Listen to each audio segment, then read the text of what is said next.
ఈరోజు ప్రత్యేకంగా 2 అంశాల మీద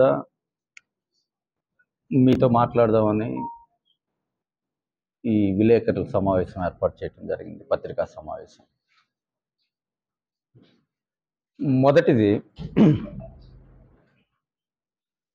కొద్ది రోజుల క్రితం మీకందరికీ కూడా తెలుసు, ఒక పత్రికా ప్రకటన ద్వారా ఏలూరు జిల్లా అధ్యక్ష పదవికి, అలాగే ఏలూరు అసెంబ్లీ నియోజకవర్గ కోఆర్డినేటర్ ఇన్ఛార్జ్ బాధ్యతలకు నేను రిజైన్ చేస్తూ పత్రికా ప్రకటన ఇవ్వటం జరిగింది.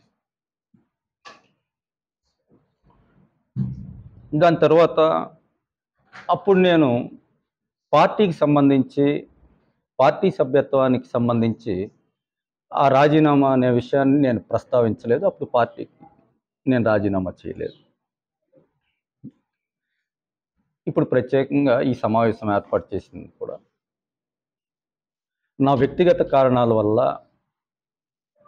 కొన్ని వ్యక్తిగత బాధ్యతలకు సంబంధించి నిర్వర్తించుకోవాల్సినటువంటి అవసరం ఉండటం వల్ల పార్టీ సభ్యత్వానికి కూడా రాజీనామా చేస్తున్నానని మీ ద్వారా అందరికీ తెలియచేయడానికి ఈరోజు ప్రత్యేకించి నేను సమావేశం ఏర్పాటు చేయడం జరిగింది. ఎందుకంటే ఆ రోజు కూడా నా లెటర్ ద్వారా జిల్లా ప్రెసిడెంట్ పదవికి కానీ, లేకపోతే అసెంబ్లీ నియోజకవర్గ ఇన్ఛార్జ్ పదవికి కానీ నేను రాజీనామా చేశాను. మీ ఎవరితో మాట్లాడటం నాకు అప్పుడు సాధ్యం కాలేదు. ఆ విషయం ఒకటి ప్రకటించడానికి. రెండవ అంశం, నిన్న పార్టీ ఆఫీసుకి సంబంధించి నేను ఈరోజు కొన్ని పత్రికల్లో కూడా నేను చదివాను. పార్టీ ఆఫీస్ని పైన పార్టీ నాయకత్వం దృష్టిలో లేకుండా ఆ కార్యక్రమం జరిగింది అనేది ఏదో అపోహ కార్యకర్తల్లోనూ, కొంతమంది ప్రజల్లోనూ కూడా. దయచేసి కార్యకర్తలు ఎవరు కూడా ఆ విషయంలో అపోహలకి చెందవద్దని నేను వారందరినీ కూడా కోరుతూ, వాస్తవంగా ఆ పార్టీ ఆఫీసుకి సంబంధించి సంవత్సర కాలంగా ఆ పార్టీ ఆఫీసుకి సంబంధించి ఎవరైతే ఆ పార్టీ ఆఫీస్ స్థలాన్ని లీజుకి ఇచ్చారో మా ద్వారా, దానికి సంబంధించి వాడికి 7 సంవత్సరాల క్రితం నేను 2 సంవత్సరాలు పార్టీ ఆఫీస్కి సంబంధించి ఆ స్థలాన్ని లీజుకి ఇవ్వను. ఎందుకంటే ఆయన యుఎస్లో ఉంటాడు. ఆ సైట్ ఓనరు నా మిత్రుడు రవిచంద్ అని. ఆయన సంబంధించిన సైట్ ఏలూరులో ఉండేది. అప్పుడు కొన్ని కారణాల వల్ల రాజకీయ పార్టీలకు సంబంధించి పార్టీ ఆఫీసులు అంటే జనరల్గా ఎక్కువ మంది ముందుకు రారు ఆఫీసులు ఇవ్వటానికి. అటువంటి పరిస్థితుల్లో నా స్నేహితుడికి సంబంధించి ఆ సైట్ని ఒక 2 సంవత్సరాలు లీజుకి ఇస్తే, ఆ లీజులు అక్కడే మేము పార్టీ ఆఫీస్ సంబంధించి తాత్కాలిక నిర్మాణాన్ని చేసుకొని పార్టీ ఆఫీస్ని రన్ చేసుకుంటాము. తర్వాత అంటే ఎన్నికలకు ముందు, అంతకుముందు ఎన్నికలకు ముందు 2 సంవత్సరాలకు ముందు, అంటే 7 సంవత్సరాలకు ముందు జరిగింది ఇది.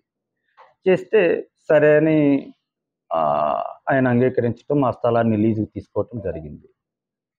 ఆ తర్వాత దాంట్లో టెంపరీగా షెడ్యూల్ నిర్మాణం చేసి పార్టీ కార్యకలాపాలు నిర్వహించుకోవటం. ఆ తర్వాత పార్టీ అధికారంలోకి వచ్చిన తర్వాత కూడా అప్పుడప్పుడు అది మేము ఏదో డెవలప్మెంట్కి చేసుకోవాలి కాబట్టి ఆ స్థలాన్ని మాకు హ్యాండ్ ఓవర్ చేయమని అడగటం జరుగుతూ ఉంది. మేము కొంత సమయం అడుగుతూ వస్తూ ఉన్నాం. దాని తర్వాత సుమారు సంవత్సరం క్రితం వాళ్ళు కొంచెం ఏదో డెవలప్మెంట్కి ఇచ్చుకుంటాం మేము ఆ సైట్ని, కాబట్టి ఆ స్థలాన్ని హ్యాండ్ ఓవర్ చేయమని అడగటం. ఎన్నికల ముందు నేను అప్పుడు పార్టీ 2 జిల్లాల కోఆర్డినేటర్ మిథున్ రెడ్డి గారి దృష్టికి ఈ విధంగా పార్టీ ఆఫీస్కి సంబంధించి వాళ్ళు ఓనర్స్ అడుగుతూ ఉన్నారు, వాళ్ళు ఏదో డెవలప్మెంట్కి ఇచ్చుకోవాలని అడుగుతూ ఉన్నారు, కాబట్టి దాన్ని మనం హ్యాండ్ ఓవర్ చేయాలంటే మిథున్ రెడ్డి గారు ఎన్నికల ముందే 3 నెలల ముందే హ్యాండ్ ఓవర్ చేయమని ఆయన చెప్పటం జరిగింది. కానీ ఎన్నికల సందర్భంలో పార్టీ ఆఫీస్ లేకపోతే అది కొంచెం ఇబ్బందికరంగా ఉంటుందన్న ఆలోచనతో మిథున్ రెడ్డి గారి కోసం ప్రయత్నం చేయటం, ఆయన నాకు అందుబాటులోకి రాకపోతే ఆయనకి సన్నిహితంగా ఉండే ఆయన వ్యవహారాలు చూసేటువంటి బీవీఆర్ చౌదరి అని జంగారెడ్డిగూడెంలో ఉంటాడు ఆయన. ఆయనకి నేను ఫోన్ చేసి మిథున్ రెడ్డి గారు నాకు అందుబాటులోకి రాలేదు, ఎన్నికల ముందే ఆయన హ్యాండ్ ఓవర్ చేయమని చెప్పినా ఎన్నికల సందర్భంగా మనం చేయటం వల్ల ఇబ్బందిగా ఉంటుంది పార్టీ కార్యకలాపాలకు అని చెప్పి నేను హ్యాండ్ ఓవర్ చేయలేదు. ఇప్పుడు వాళ్ళ ఒత్తిడి పెరిగింది, నువ్వు ఒకసారి ఆయన దృష్టిలో పెట్టు అని చెప్పి చెప్పడం జరిగింది. చెప్పిన తర్వాత మొన్న 1వ తారీఖున అది హ్యాండ్ ఓవర్ చేయటం. హ్యాండ్ ఓవర్ చేసే ముందు కూడా పార్టీ ఆఫీస్ మేనేజర్ ద్వారా, ఎవరైతే వెంకటేశ్వర్లు అనే పార్టీ ఆఫీస్ మేనేజర్ ఉన్నాడో ఆయన ద్వారా పార్టీ కేంద్ర కార్యాలయానికి ఆయనే ఇన్ఫార్మ్ చేశాడు.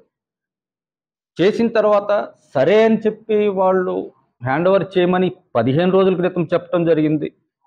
వాళ్ళకి హ్యాండ్ ఓవర్ చేసిన తర్వాత 15 రోజుల్లో ఆగస్టు 15 ఉండటం వల్ల వారం రోజుల తర్వాత, అప్పటికి నేను కోఆర్డినేటర్గా రాజీనామా చేసిన తర్వాతే ఆగస్టు 15 వేడుకలు పార్టీ ఆఫీసులో, అన్ని పార్టీ ఆఫీసులో జరుగుతాయి. ఈ పార్టీ ఆఫీసులో కూడా జరిగితే బాగుంటుందని మన నాయకులందరూ కోరితే, నేను మళ్ళీ పైకి ప్రత్యేకంగా సైట్ ఓనర్ అడిగి కొంచెం ఆగస్టు 15 కార్యక్రమం చేసుకోవటానికి అనుమతి ఇవ్వమని అడిగి నేను మాట్లాడి తర్వాత ఆ అనుమతిని నేను తీసుకోవటం జరిగింది. తర్వాత కారుమూరి సునీల్ గారు ఫోన్ చేసి మరి ఆగస్టు 15కి సంబంధించి మరి ఏం చేయాలని అడిగితే, మీరే, నేను జిల్లా అధ్యక్షుడిగా నేను రాజీనామా చేస్తున్నాను కాబట్టి మీరే ఫ్లాగ్ హాస్టింగ్ చేయండి, దానికి నేను సైట్ ఓనర్ దగ్గర నేను అనుమతి తీసుకున్నాను, 1వ తారీఖునే హ్యాండ్ ఓవర్ చేసిన, ఈ కార్యక్రమం వరకు అనుమతి ఇవ్వండి అని చెప్పి నేను చెప్పిన తర్వాత సునీల్ గారు వచ్చి ఆయన చేయటం జరిగింది. జరిగిన తర్వాత సహజంగానే ఆ కార్యక్రమం వరకు నేను అనుమతి అడిగాను. ఆ కార్యక్రమం తర్వాత వాళ్ళు ఆ స్థలాన్ని పూర్తి స్థాయిలో స్వాధీనం చేసుకున్నారు. అంటే ఇదంతా నేను ఎందుకు చెప్తున్నానంటే, పార్టీ నాయకుల్లోనూ కార్యకర్తల్లోనూ కొంత అపోహ, దానివల్ల కొంచెం మనస్తాపం కూడా ఉంటుంది. నేను రిజైన్ చేయటం వల్ల జిల్లా అధ్యక్షుడిగా అది అలా చేయటం కాదు, ఇది సంవత్సర కాలంగా జరుగుతుంది.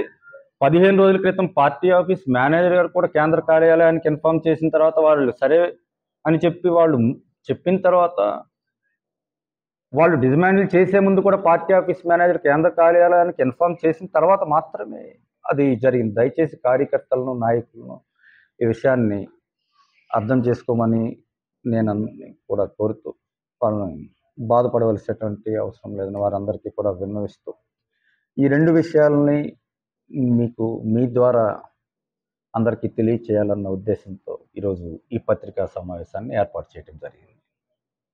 అందుబాటులో ఉన్న నాయకుల్ని, కార్యకర్తల్ని కూడా రమ్మని నేను చెప్పి పిలిచాను.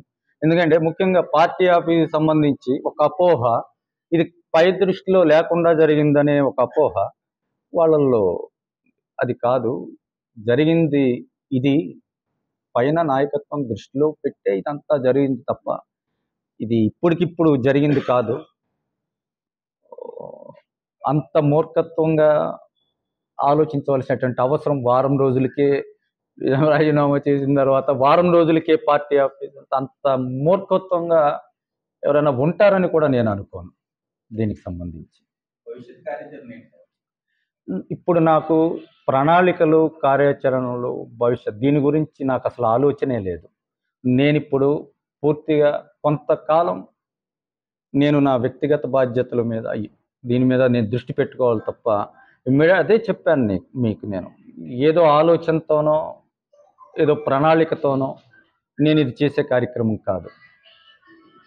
పూర్తిగా ఇది నా వ్యక్తిగతంగా, నా వ్యక్తిగత బాధ్యతలు, వ్యక్తిగత కారణాలతో నేను ఇది చేస్తూ ఉన్నా తప్ప నాకు ఎవరి మీద ఎటువంటి వేరే విధమైనటువంటి అభిప్రాయం కానీ ఏదీ లేదు. దీని మీద పార్టీ కార్యాలయానికి సంబంధించి నాకు తెలిసి దానికి టెంపరరీ అప్రూవల్ అయితే ఉంది, టెంపరరీ అప్రూవల్ ఉంది. కొన్ని డీవియేషన్స్ మీద కూడా నోటీస్ ఇచ్చారు.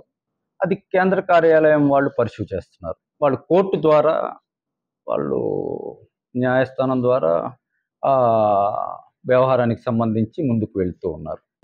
32 సంవత్సరాలుగా నేను రాజకీయాల్లో కాంగ్రెస్ పార్టీ, తర్వాత వైఎస్ఆర్ కాంగ్రెస్ పార్టీ వెళ్తూ ఉంది. ఇది పూర్తిగా నా వ్యక్తిగత కారణాలు అని చెప్పాము. ఇది ఎవరి మీద కోపంతోనో, ఎవరి మీద ప్రేమతోనో చేసేది కాదు. నా వ్యక్తిగతంగా 32 సంవత్సరాలు రాజకీయాల్లో ప్రజలందరూ కూడా చాలా బాగా ఆదరించారు. ఎమ్మెల్యేగా, మంత్రిగా, ఉప ముఖ్యమంత్రిగా ప్రజలందరి దీవెనలతో గెలుపు ఓటములకు అతీతంగా ప్రజలకి నేను ఎప్పుడూ రుణపడి ఉంటాను. నేను అదే మీ కింద కూడా మీకు తెలియచెప్పింది. పూర్తిగా ఇది నా వ్యక్తిగత కారణాలతో, వ్యక్తిగతంగా నాకున్న కొన్ని బాధ్యతల రీత్యా నేను కొంతకాలం విరామం తీసుకోవాలని అనుకోవటం అనేది నా వ్యక్తిగతం పూర్తిగా. ఇది ఎవరు కారణం కాదు. నేను ఎవరి మీద అసంతృప్తితోనో, ఎవరి మీద నేను ఇది చేయట్లేదు. నేను వ్యక్తిగా అందరికీ నేను ఎక్కడికి వెళ్ళను. ఏలూరు ఇది నా సొంత ఇల్లు, ఇది నా సొంత ఊరు. నేను ఎక్కడికి వెళ్ళను. ఎవరికైనా ఫోన్లో అందుబాటులో ఉంటాను. వ్యక్తిగా మీ కార్యకర్తల రుణం కూడా నేను తీర్చుకోలేను. ఇది నా ఒక్కడి గొప్పతనం కాదు కదా. ఈ స్థాయికి వచ్చానంటే ఇందులో ఎంతో మంది ఇటువంటి నాయకులు, కార్యకర్తల త్యాగాలు ఎన్నో ఉంటాయి. వాళ్ళందరినీ ఎప్పుడు వాళ్ళందరికీ అందుబాటులోనే ఉంటాను. నేను క్రియాశీలక రాజకీయాలకి దూరం అయిపోయానని నేనేం చెప్పలేదు కదా. క్రియాశీలక రాజకీయాలకి దూరం అయ్యి ప్రజలు నా కోసం ఇన్నిసార్లు నన్ను ఎమ్మెల్యే చేసి ఈ స్థాయిలో కూర్చోబెట్టిన ప్రజలకు సంబంధించి ఎప్పుడు ఏ అవకాశం వచ్చినా నా రుణం తీర్చుకోవటానికి నేను ఎప్పుడూ సిద్ధంగానే ఉంటాను.